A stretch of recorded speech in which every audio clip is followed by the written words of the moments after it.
So, you know that feeling, right? That electric buzz when you first launch something new, a big project, maybe a new team, could even be like a personal goal. You're just swimming in optimism, thinking everything's going to be amazing. But then, well, then the dream kind of hits the wall. That initial sprint, it just fades, and you're left with the messy, really grueling reality of just keeping it going.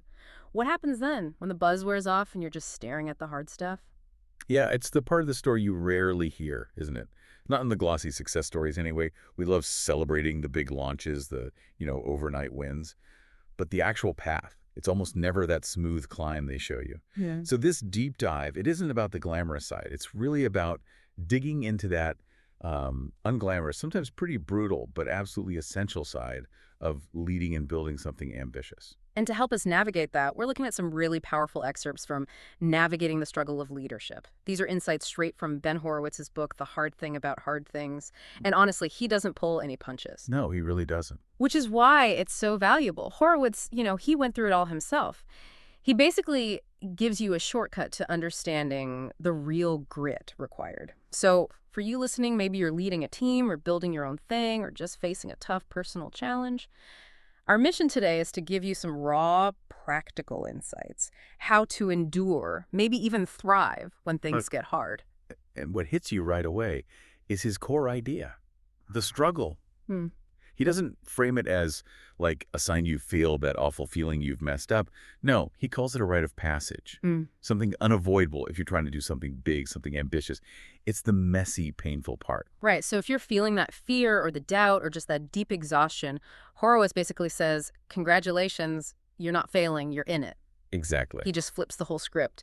The struggle isn't a mistake. It's like the defining feature of doing something bold. Bold. That reframing alone feels incredibly liberating for leaders, don't you think? Totally. It shifts your mindset. Suddenly, resilience, learning, problem solving, they aren't weaknesses. They're No. just ongoing processes you have to embrace. It makes you wonder, how often do we internalize this stuff, thinking we're completely alone in it, when actually it's pretty universal for anyone pushing boundaries. Precisely. Mhm. He basically says, if you're doing anything hard, expect the struggle. It's baked in. It's the crucible where real leadership gets forged. It's when, as he puts it, things fall apart. Yeah. That internal voice, that feeling of being alone. It's not just you. It's almost every founder, every leader who dares. And it's interesting how he pinpoints when it's hardest. Yeah. Not the launch, not the initial leap. It's dealing with crises when things inevitably go south. Yep. When the initial excitement is gone and you're just fighting to survive, that's the real test. He's incredibly blunt about this. Optimism is fine, but useless if it's not backed by, well, honest assessment, often brutal assessment, and decisive action. You have to face reality head on, no matter how grim. That means looking straight at missed targets, maybe agonizing layoffs, potential financial ruin, fierce competition, and that constant drip of bad news nobody wants to hear, let alone deliver. Oh, He warns against glossing it over, pretending everything's okay, what he calls the big lie. You have to just work relentlessly, often when it feels impossible to find solutions. Because there are no easy formulas, no quick fixes. You might, as he says, face selling the company you poured 10 years into for a tenth of its worth. Wow. And when you're in that relentless search for solutions, in those impossible spots where the usual answers just don't work, that takes a massive personal toll, right? Beyond the numbers, what's that real invisible weight a leader is carrying? Oh, the burden is immense. And Horowitz really shows you the true cost. Leaders carry this weight others just don't see. The pressure of making incredibly tough, often painful decisions while trying to project confidence and keep everything moving forward. He's explicit. The financial stress, the sleepless nights, the deep emotional isolation of being the one who has to make the final call. Yeah. And the mistakes you will make, that's all just par for the course during the struggle. It's not an exception, it's the rule. Exactly. Yeah. They aren't deviations, they're constants. You have to manage your own psychology, not just the team or the finances you just can't collapse. And while you should share burdens when you can, you have to accept that the hardest hits, they always land hardest on the person most responsible. It's a lonely place. Yeah. And it connects, that feeling of it's on me, that intense personal responsibility. It can feel universal, whatever your role. That's a really powerful point. It's not just about the external fight, but that constant internal battle. Makes you wonder how many leaders are just quietly struggling while putting on a brave face. Which brings us to how we think we should lead. Horowitz just rejects those simple recipes, right? The easy answers from gurus. Mm. We're kind of wired to look for patterns, for templates. So is he saying relying on any model is bad? Or is it more nuanced? It means exactly that. There is no magic formula, no neat three-step guide for every single complex problem. Each situation is unique. It demands a custom approach. Horowitz is blunt. You can't just pull a solution from a book, not even his, and expect it to work perfectly for your specific mess. Right. He's not saying ignore history, but blindly applying old answers, that's often misleading. What really matters is adaptability, creativity, sheer resilience, and, yeah, the courage to find your own path. Leaders need to synthesize different views, not just cling to one theory and then act based on what works in their context right now. It's less about following a map, more about developing your own internal compass for navigating the fog. That's a tough pill to swallow, though. We really crave certainty, especially when leading. So it's less about finding the textbook answer, more about building that internal decision-making engine for when things are chaotic. How does that change how leaders should learn then?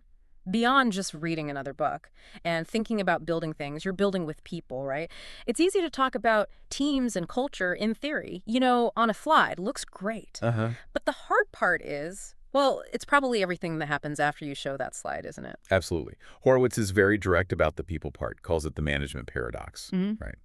The truly hard work isn't drawing an org chart or writing a mission statement. That's relatively easy.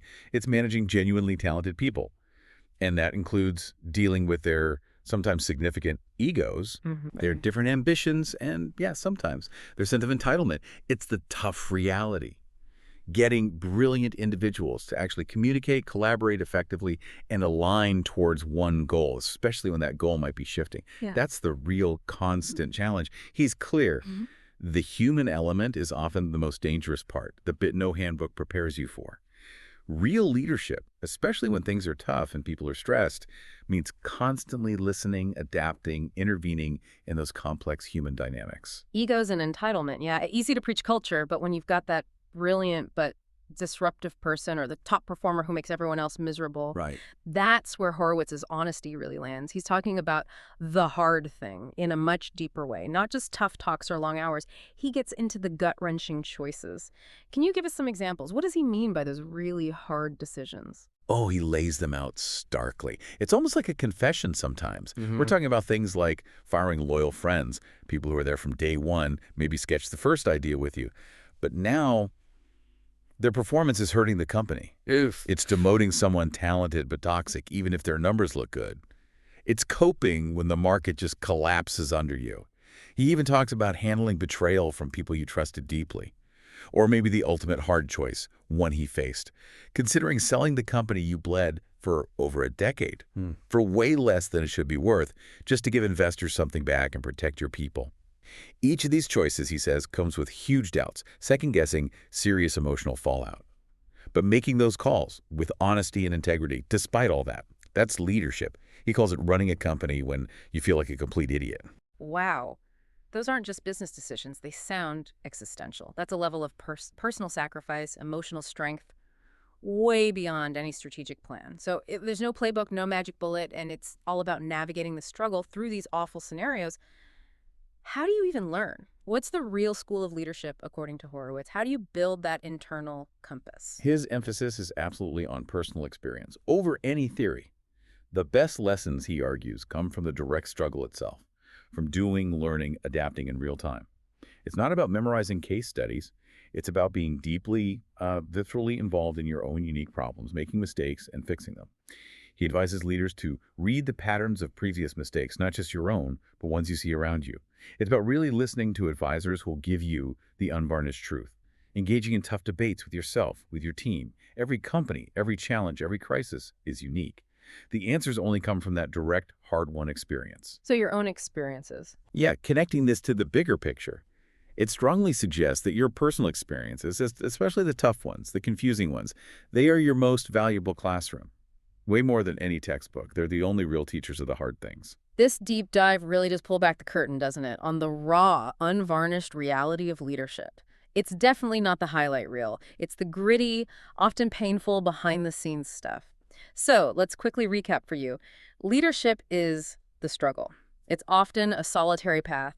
It demands facing brutal truths, carrying a huge personal weight, and ditching easy formulas for custom adaptive solutions. It's about navigating messy human stuff, making gut-wrenching calls, and crucially, learning through direct, sometimes painful experience. That's it, exactly. Horowitz's core message is pretty clear. The struggle isn't a sign you're failing. It's normal. It's even defining if you're building something meaningful. Real leadership isn't about dodging the hard things. It's about facing them with integrity, courage, and just an unwavering commitment to finding a way through, no matter how tough or draining it feels. It's about showing up day after day, doing what needs doing when maybe no one else can or will. And as you think about all this, here's a final thought for your own journey. If Horowitz is right and the struggle is inevitable, and it's actually where growth happens, Yeah. what hard thing are you maybe avoiding right now? A difficult conversation, a tough decision, a brutal truth about your project or team? Could that thing you're avoiding actually be your biggest opportunity to learn and grow? What challenge, if you faced it head on, might just change everything for you going forward?